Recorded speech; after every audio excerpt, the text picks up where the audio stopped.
I was 21 years old when I first realized that I needed an inner revolution. I was standing in my grandmother's kitchen with my 2-year-old sister who'd done something that enraged me.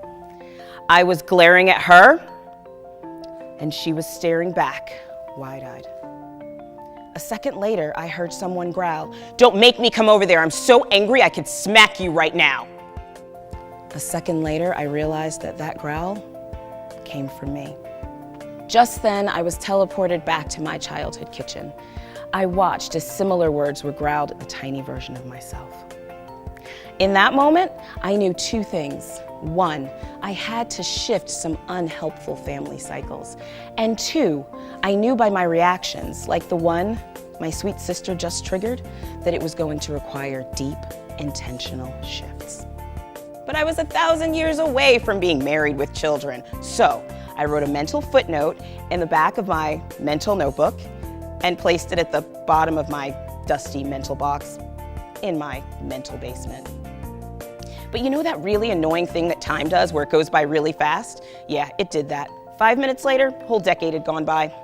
I was married, pregnant, and a bit petrified. You see, I was unsure how to blow off that dusty box filled with my promise to shift those unhelpful patterns. So I did what any responsible mental health professional does when they feel stuck in a particular area of their lives. I specialized in it. Couples and family, parenting, trauma healing, even mindfulness, metaphysics, and spiritually centered therapy. But as intellectually powerful as these experiences were, what I really wanted for myself and ultimately for my clients was a way to embrace my relationships as a spiritual practice.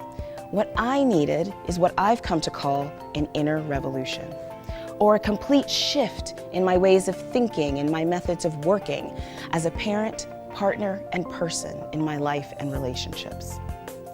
You see, when we fail to understand how our past or our internalized sense of pain, blame, shame, and avoidance influence our beliefs and how we show up in our life and relationships, we tend to repeat the same patterns again and again. Why?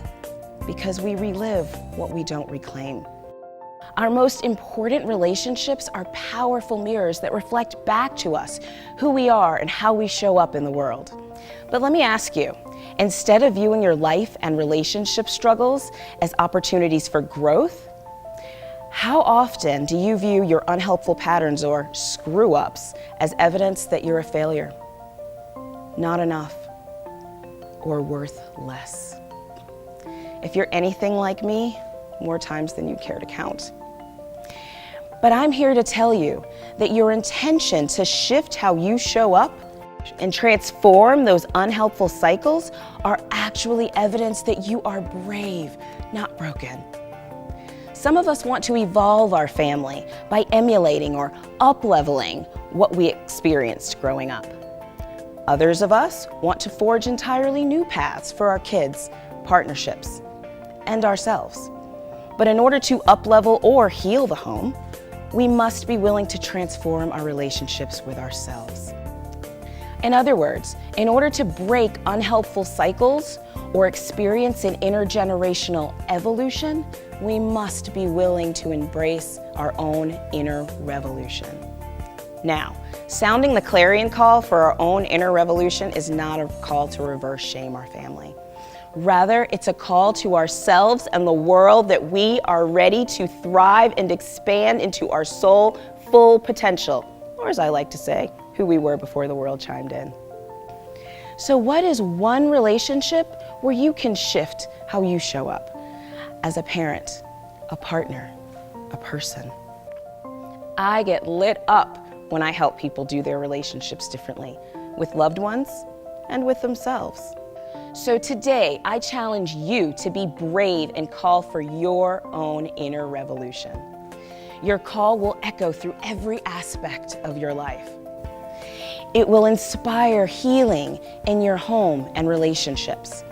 It will create new cycles for the next generation, and it will transfer your new soul-centered insights into how you show up as a leader, a healer, a professional, a family member, a friend, and brave being on this planet.